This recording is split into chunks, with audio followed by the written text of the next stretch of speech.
Wah, betul tuh ya, karena kejahatan bukan hanya terjadi karena niatan pelakunya, tapi juga karena ada kesempatan. Jadi tetap waspada selalu ya pemirsa. Selamat malam, saya Diana Valencia, beragam peristiwa terkini khas redaksi malam akan kami hadirkan untuk Anda selama setengah jam ke depan.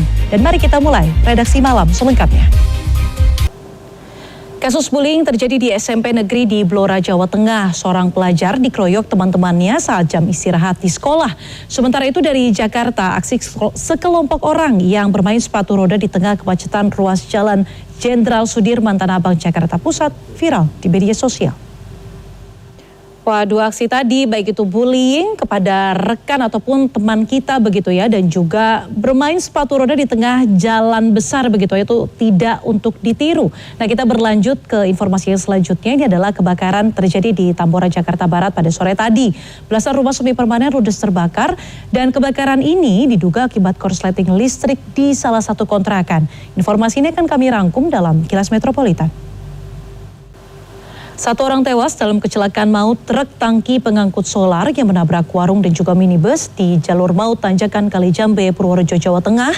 Dan dari Tangerang, Banten, sopir terluka usai minibus yang dikemudikannya terjun ke parit sedalam 5 meter di Jalan Raya Pagedangan. Sementara itu viral di media sosial, aksi dua remaja saling serang menggunakan senjata tajam jenis celurit panjang di Kota Jambi. Sementara itu di Bogor, Jawa Barat, satu orang terluka usai terlibat duel dua kelompok remaja di kawasan Tanah Sareal. 10 orang pun ditangkap polisi dan berikut bukti-buktinya berupa belasan senjata tajam. Unit Resmo Polres Purbalingga, Jawa Tengah meringkus 2 pencuri kendaraan bermotor yang sudah menggasak motor sebanyak 25 kali. Kita simak informasi lengkapnya dalam Kilas Kriminal. Selanjutnya, Polres Purwakarta, Jawa Barat mengungkap motif pembunuhan dengan ruda paksa seorang remaja putri kelas 2 SMP berinisial J yang mayatnya ditemukan di saluran irigasi Kampung Bojongloa Pleret, Purwakarta pertengahan Oktober lalu. Sementara itu, geger penemuan mayat seorang pria di dalam sebuah parit di Aceh Tamiang. Kita ke informasi mancanegara, sebuah mobil mewah terbakar di jalanan Florida, Amerika Serikat. Sang pengemudi berhasil diselamatkan oleh warga dari kobaran api. Sementara itu di New Delhi, India, sebuah mobil meledak di dekat bangunan bersejarah dan menyambar ke 9 kendaraan lain hingga merenggut 10 korban jiwa.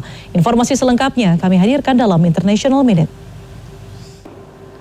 Sebuah kapal feri asal Batam berpenumpang 164 orang ditabrak kapal tanker bermuatan bahan kimia di perairan Singapura. Sementara itu di Tangerang, proses evakuasi pasien obesitas menuju rumah sakit di Kecamatan Ciledug, Kota Tangerang, Banten berlangsung dramatis. Petugas pun terpaksa merobohkan salah satu sisi tangga. Informasi ini akan kami rangkum dalam Kilas Peristiwa. Tak terasa sudah 30 menit saya menemani malam Anda. Saya Diana Valencia pamit undur diri. Tetaplah ingat, redaksi malam tayang di Trans 7 setiap pukul 12.15 waktu Indonesia Barat. Terima kasih atas kebersamaannya. Sampai jumpa.